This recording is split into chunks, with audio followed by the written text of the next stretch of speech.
We're here with Grayson Perry to talk about his new book, Playing to the Gallery. Grayson, the Wreath Lectures that you did last year were the most popular ever. How did those come about? I think there was a kind of informal interview for the Wreath Lectures, actually. I met Gwyneth Williams, who is controller of Radio 4, at a dinner, and we got on very well. And then a few weeks later, she said, "Oh, could you like to come in and talk to my commissioning editors about the station?" And it was like we had a nice jolly bit of drink and sitting around, and it was all very jolly. And I think that was an unofficial interview where they were thinking, she must have thought, "Oh, he'd be good for the Wreath Lectures." And then they sort of sat me in, because I was very innocent about it. And then a few weeks after that, she said, "Oh, Grace, I want to come and talk to you about something." I thought, "Oh, what does she want me to do?" Because I'd done a bit of radio. And she asked me to do the Wreath Lectures. It was like, oh my God. And the first thing I did was immediately, I said, "I have time to think about this." And I went and listened to some of the archive, and I thought, oh my God, because some of the earlier ones were like so dry. And I came back to her, I said, "Okay, I'll do it." I said, "But the very first thing I said is I'm not going to read it." Because one thing I've learned about any form of communication, of which most art is in a way, the process is as important as the content. And so right from the off, I tried to work out a way of not reading them off the page and keeping them alive. Because as human beings, even over the airwaves, we are very conscious of the rhythm of speech. And we can hear people's thinking. You can hear them on the radio. And that is a very powerful human tool. And so that was something I thought about a lot. And then I thought, oh, well, yeah, I'll talk about the art world. It'd be funny. As you were writing the lectures, is this something that you thought, oh, this could be a book, I want to develop this further already at that point? Or is that something that came after the lectures? No, because of my kind of stress on the sort of performative aspect of giving a lecture, I never really thought of them as on the page. Though I think it translates brilliantly onto the page because it has that sort of rolling, sort of conversational style. But no, I mean, I was thinking completely about how I would deliver it and kind of making sure that it had sort of quotable punchlines in there. Because I think people, when you go to a lecture, you're lucky if people walk away remembering a minute of it. And so I wanted there to be memorable things, and so. I basically used up all my good material from the last 20 years on those Wreath Lectures, because I've been giving lectures to art students and the public for that long. And so I thought, well, this is a good opportunity to, and of course the book, that's down in stone now. That's my best lines for the last 20 years.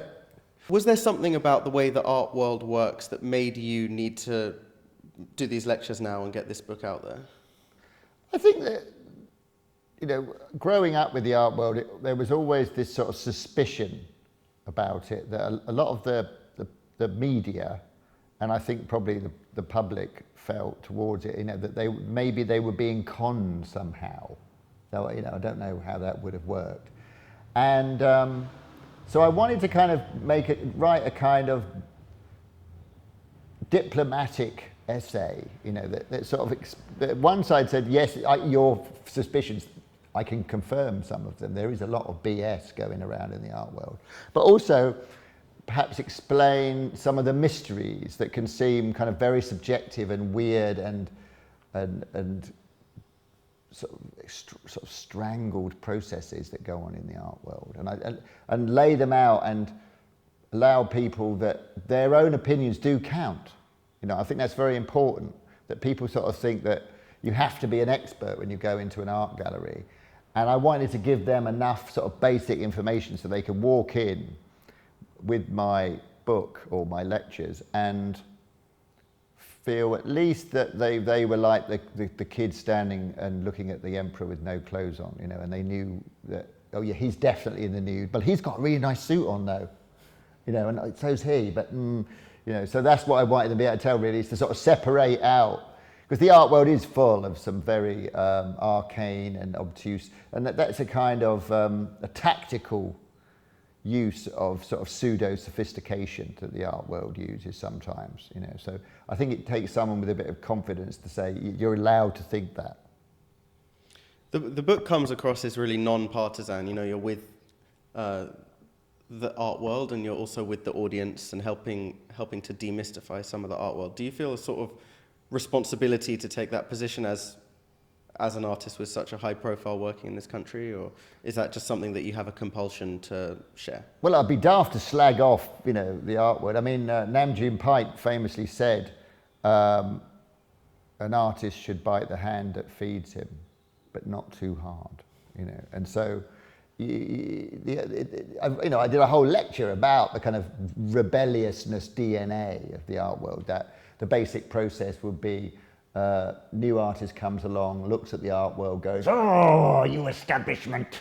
And then he goes, "Look what I'm going to do for you." And then they're going to look and I go, "Hey, yeah, nice rebellion, welcome in." And because the art world, it wants that challenge. That's the great thing about it, is that intellectually and aesthetically, it's always been up for a new thing. Though that's very difficult nowadays, because the kind of possibilities in many ways have been exhausted. You have a busy few months ahead of you. You've got the book, and then you've got 2 TV series. Eventually, yes, there'll be another one about the house project, yeah. Plus an exhibition at the National Portrait Gallery that ties in. How do you organise your time, and how do you decide what to be doing around your projects with all these opportunities? When I've got a lot of things on, I have to work really far in advance, because the show that's coming up at the National Portrait Gallery, that's 18 months work on the artworks, and television works on a quicker turnaround, but so we've had to kind of negotiate that. So I really have to think about, I've got to talk myself back from the deadline, and this is happening there, so I've got to have the work finished, say, 3 months before the show opens, and then you've got to think about how long each of the artworks takes to make, and then you've got to start on the one that takes the longest, and that's how I organise my time, and some things take a year to make, and some things take a week, and so you work it out like that. It's very practical. I mean, most artists, we're making stuff, we have to be very practical about it.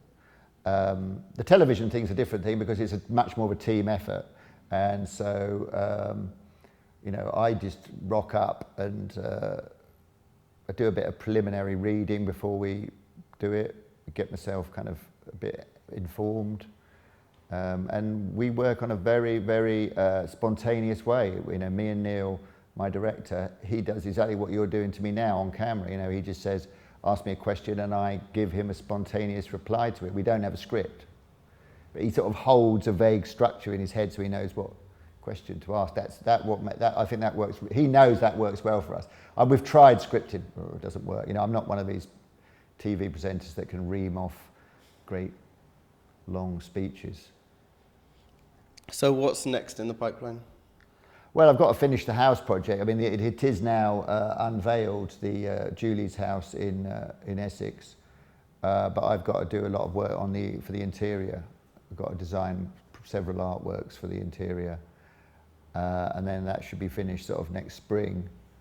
And then after that, I'm going to go back to being an artist, I've decided, and not get tied into I've done a lot of big projects, like the British Museum, and the TV series, and this thing, and the Reef Lecture. They're all big, weighty things, and I'd quite like to bugger about a bit, because buggering about is basically, the juice of the art, where you need to bugger about.